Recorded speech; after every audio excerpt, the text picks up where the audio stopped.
Chapter 729, Purpose. Franca had already concealed herself by the time she recognized Pearl. Her plan was to circle around and use the mirror to reflect Pearl's figure, hoping to curse her. If the curse failed, it would at least create an opening for Jenna to sneak up from the shadows and assassinate the target. Though not as cunning as Lumion the conspirer, both Jenna and Franca instinctively sensed that the sudden assaulting Pearl was incredibly dangerous, even more so than Morin Avigny. However, they didn't go so far as to suspect her of being an overseer or demigod.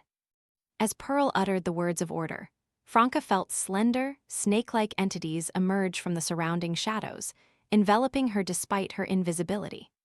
Swoosh, swoosh, swoosh, razor-sharp icicles burst from the ground like soldiers thrusting their spears. Franca quickly leaped up, pressing one hand against an icicle to tumble out of the area. She narrowly avoided impalement, hanging precariously from the icicle's tip. Before Franca could regain her footing, black flames shot out from the shadows, hurtling directly towards her. The serpentine creatures around her constricted, binding her in layers. With no time to react, Franca could only watch helplessly as the black flames consumed her.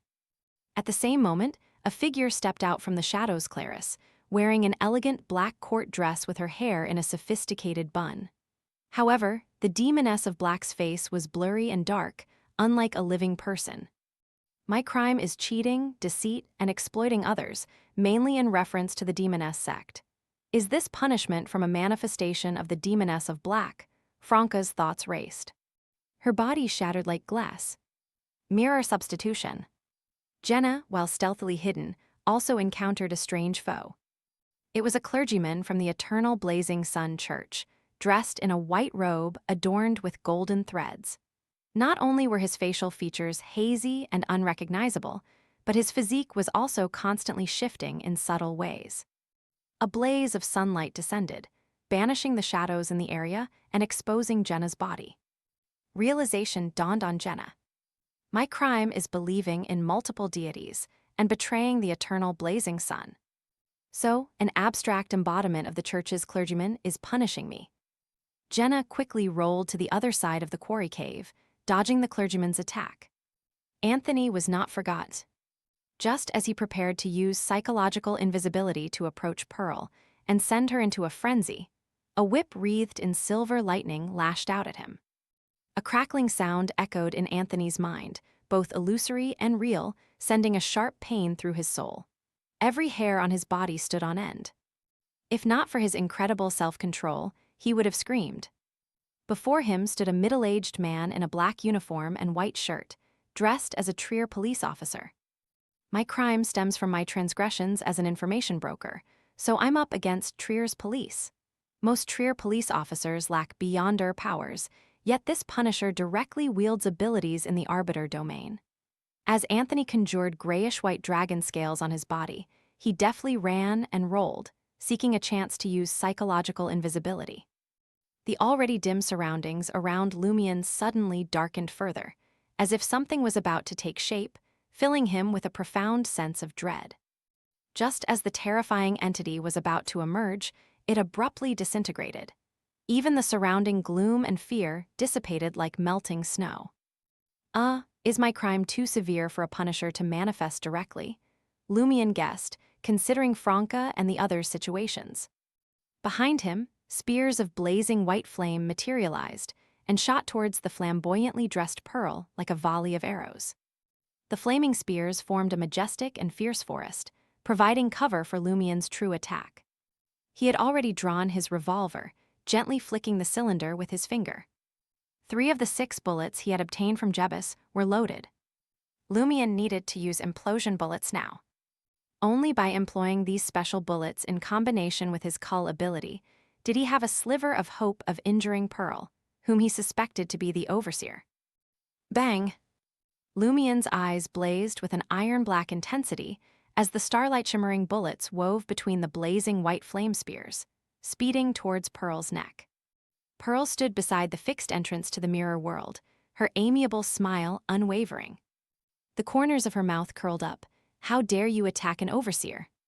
As the self-proclaimed Overseer uttered her first word, Lumien's starlight bullet abruptly changed course, hurtling towards his own neck. Likewise, the blazing white flame spear strangely returned to Lumien's side, engulfing him. Before Lumien could teleport, an implosion bullet struck him, causing his body to collapse bit by bit. Cracked. He transformed into a mirror, shattering into countless fragments that vanished without a trace as they gathered uncontrollably. After the battle with Jebus, Franca had provided Lumien with another mirror substitution. Pearl showed no surprise. She sighed and smiled. Personally, I'd prefer you die now and release that angel. It would greatly benefit our common cause. Unfortunately, the one who made the under-the-table transaction with me insisted on capturing you alive. Lumien materialized in a corner of the quarry cave, catching Pearl's words. Instantly, numerous guesses flooded his mind. Under-the-table transaction. Pearl is the overseer directly above Jebus. She evaded pursuit from the major arcana card holders by completing another high-level under-the-table transaction. And for this, she must capture me and take me somewhere. When did she find out about Morin Avigny's situation? Was she monitoring his residence? Or did she receive information from other sources? Surely the purifiers are professional enough to keep the news under wraps, right? Why capture me alive? Who wants me alive? To use me as a sacrifice, like Susanna Mad Eyes? Or could the person engaging in Pearl's under-the-table transaction be a sufferer from the Sinner's organization? Someone who doesn't want Termaboros to break free from the seal, but instead wants to control this angel and use him as an ingredient for advancement. No, that's not right. If he were just a sufferer, even if he could mislead Madame Magician and the others temporarily, he couldn't prevent them from returning to help. Yet, Pearl remains calm and collected. Could the other party in the under-the-table transaction be a faction of the Mother Tree of Desire or the Great Mother? Only they could organize a lineup in this world to deal with the major arcana card holders. With his keen conspirer's intuition, Lumien connected two problems. First, the counterparty of Overseer Pearl's under-the-table transaction. Second, how she discovered Morin Avigny's mishap so quickly and promptly convened a high-level under-the-table transaction. As these questions intertwined, a thought struck Lumien. In the Purifier team, a key member of April Fools wasn't a transmigrator. Together with Loki, he single-handedly orchestrated the loss of the humanoid sealed artifact. To this day, the Eternal Blazing Sun Church hasn't discovered the perpetrator. Could a broker also be involved? Indeed, only if a key April Fool's member lurking within the church appears unrelated to the Purifier who lost the humanoid sealed artifact, and they don't even know each other, can the Eternal Blazing Sun Church, with its numerous sealed artifacts and demigods, investigate for so long without finding anything. From the Eternal Blazing Sun Church's perspective, the Purifier who lost the humanoid sealed artifact truly committed a momentary mistake. He had no motive for the crime and no links to April Fools. Has the School of Truth expanded the broker business into the Eternal Blazing Sun Church? It's true, only Unshadowed won't be embroiled in gray transactions, and most Purifiers can't reach Sequence 4. Similarly, not all Cardinals are from the Sun pathway.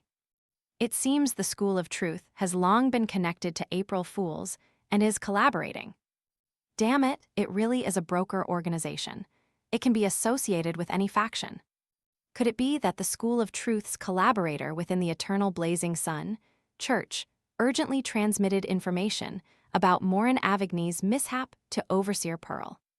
Upon receiving the news, Pearl immediately convened a high-level under-the-table transaction. Was the transaction with April Fools? No, April Fools doesn't have that power. Could it be the Celestial Worthy backing them or other high-ranking subordinates of the Celestial Worthy? No wonder they want to capture me alive. Pearl might have intended to offer an item in exchange for severing her connection with Morin Avigny.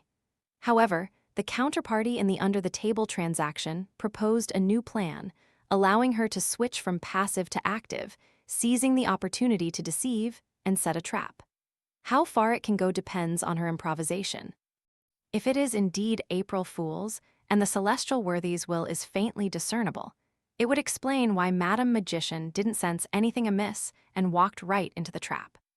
Realizing this, Lumion was alarmed. Termaburose warned me twice about the School of Truth.